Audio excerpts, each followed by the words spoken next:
Our new industry needs a siding. Looks simple, doesn't it? Well, there were some complications along the way, and you'll learn all about it on this episode from the Norfolk Southern Sherwood subdivision.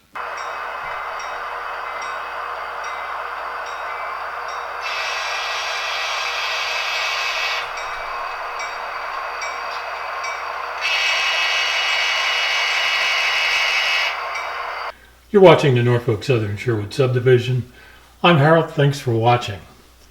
In a previous video, we talked about the structure that's going to form our plumbing supply wholesaler, and it needed track to service the structure. So we have done all the things that we need to do to install the track, and this is the final product.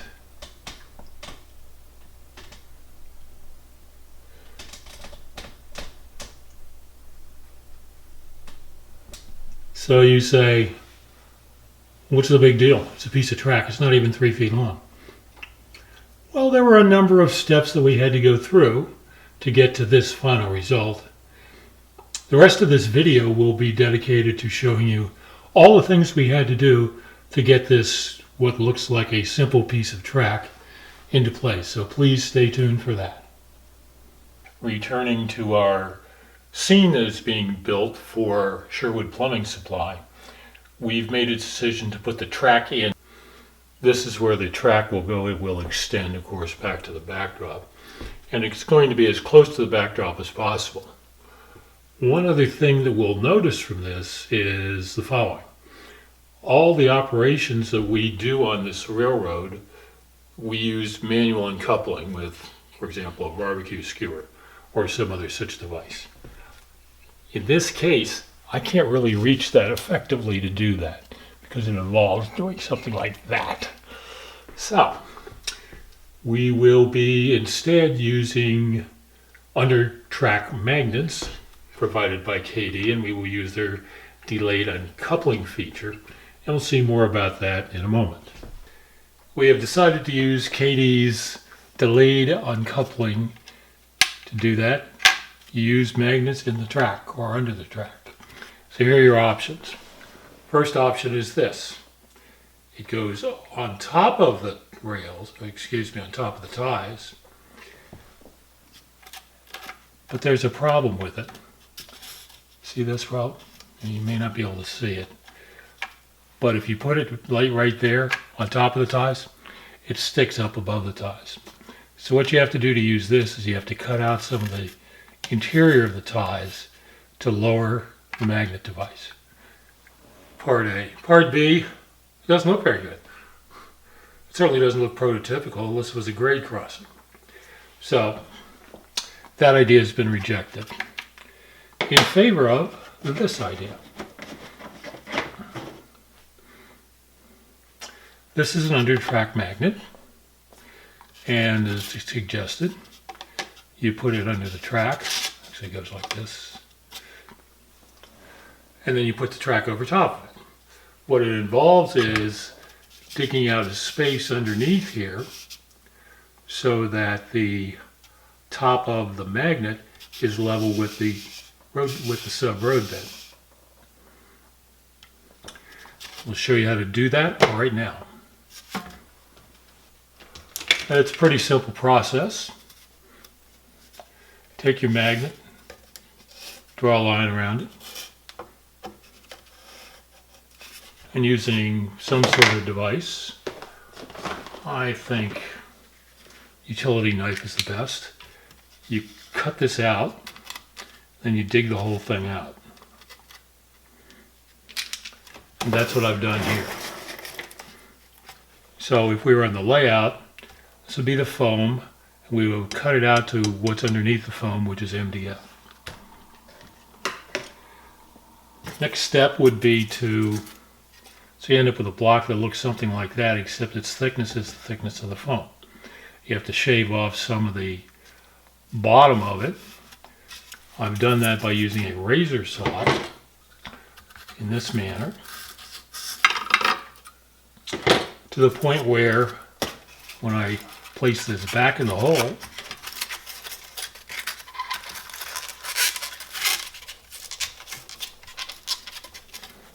and I put the magnet on top of it. It's flush with the surface.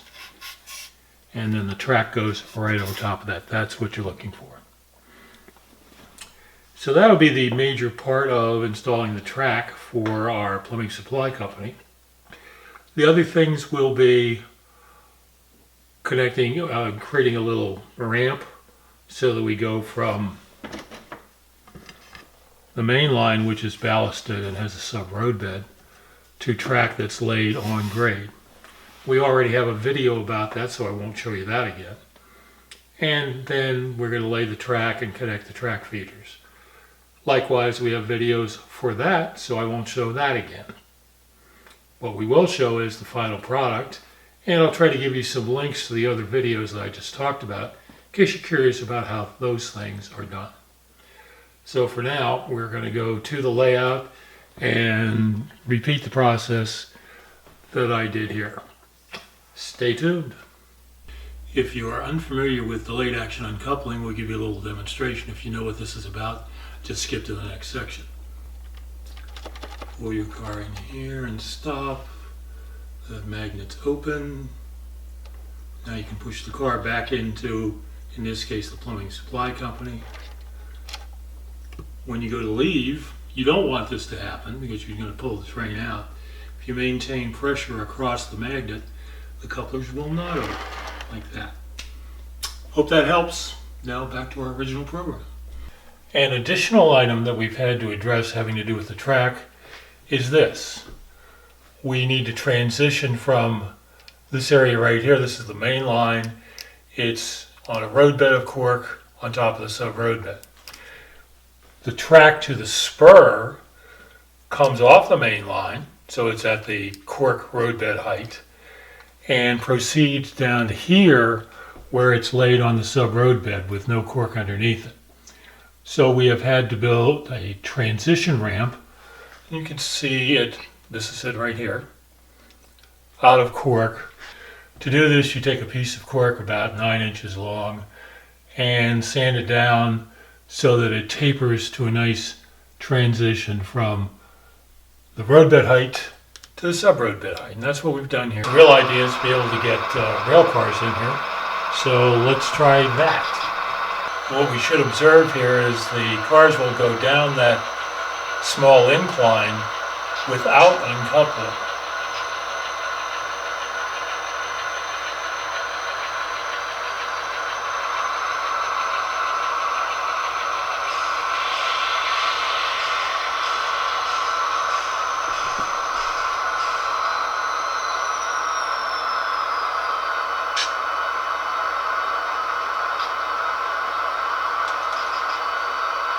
That appears to be successful. Returning now to our track installation, what we have completed at this point is a temporary installation of the uncoupling magnet, and you can see it there. It's that sort of black spot underneath the track. So let's see if it works.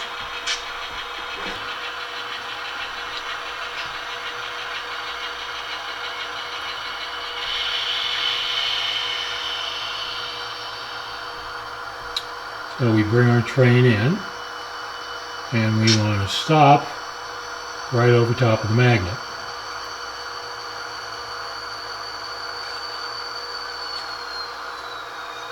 Let the magnet do its thing.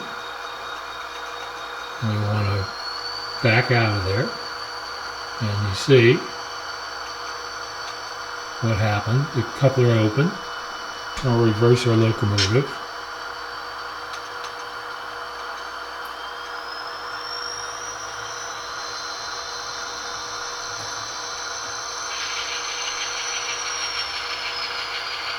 Come back in, push the car to its correct location, stop, reverse our locomotive again, pull away, and it's done. Now to reverse the process, we will go back and couple to our boxcar. If we keep slack out of the train, we should be able to run right over that magnet without it uncoupling. like that. So there you have it. That's delayed action uncoupling on the Norfolk Southern Sherwood subdivision. Our next step will be to make this all permanent, and we'll be back and see how that looks when it's finished. Now we see the finished product. And while you were away, we did a lot of things to finish the work. First of all, we put the track in its permanent position with latex caulk. We added the feeder wires and soldered them to the track. We soldered the rail joiners to the turnout. We added the ballast and secured it with scenic cement. We cleaned the rails. Now, we didn't show you those things in this video because we have other videos that I'll try to link in the description that will demonstrate how those steps are accomplished. Right now, we are done with this project. The industry that we're building now has a way to have rail service, and we're happy about that. We'll go on to the next step, which will be putting the industry in place with its surrounding scenery. So I hope you'll stay tuned for that. In the meantime, we thank you for watching the Norfolk Southern Sherwood subdivision.